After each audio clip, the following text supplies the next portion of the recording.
কথা তো সবাই দেয়, বাট কথা দিয়ে কথা রাখতে পারে কজন? তাহলে চলো পুরো ভিডিওটা প্রথম থেকে শুরু করা যাক। Hello guys, welcome to my another mini blog. আর দেখো, এখানে আমি রেডি হয়ে চলে যাচ্ছিলাম পিয়াদের বাড়ি। না না, একা না, আমার সাথে বাদলে ছিল। আমি আর বাদল চলে গেছিলাম পিয়াদের বাড়িতে।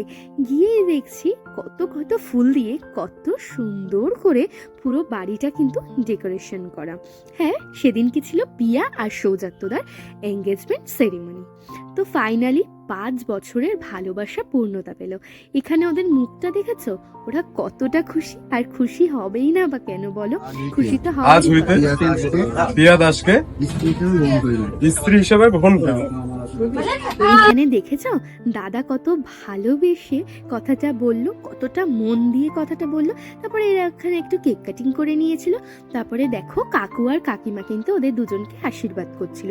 তোমরা ওদের দুজনকে অনেক অনেক ভালোবাসা দিও, অনেক অনেক আশীর্বাদ করো, যাতে ওরা সারা জীবন খুব ভালো থাকে আর এইভাবেই হাসি খুশি থাকে। তারপরে দেখো সমস্ত রিচুয়াল কমপ্লিট করার পরে কিন্তু এখানে একটুখানি ফটো তোলা হচ্ছিল। আমিও ফটো তুলেছি, বাট সেই ভিডিও ক্লিপটা না নেওয়া হয়নি। আর এখানে দেখো আমি 4:44 খেতে বসেছি। আর শীতকালের বেলায় 4:44 মানে বুঝতে পারছো, প্রায় সন্ধে। আর এতটা সন্ধে হওয়ার কারণ হচ্ছে আমি গেছি 4টের পরে।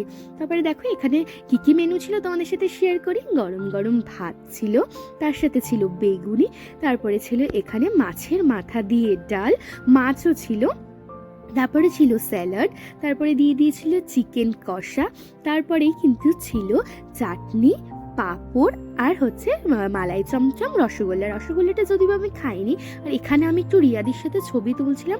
আমি রিয়াদির সাথে ছবিটা তুলবো কি, আমাকে তো হাসিয়েই যাচ্ছে। আর এদিকে দেখো আমার বান্ধবীকে কত সুন্দর লাগছে, আমি তো ওর দিক থেকে চোখই ফেরাতে পারছিলাম না। এদিকে বান্ধবীকে বাই বলে আমি ফিরে গেছিলাম বাড়ি। যেতে যেতে কিন্তু সন্ধ্যা হয়ে গেছিলো, বাইরে বেশ শীত করছিল। তাহলে চলো আজকের ব্লগটা এইটুকুই, দেখা হবে পরবর্তী একটা ব্লগে। বাই।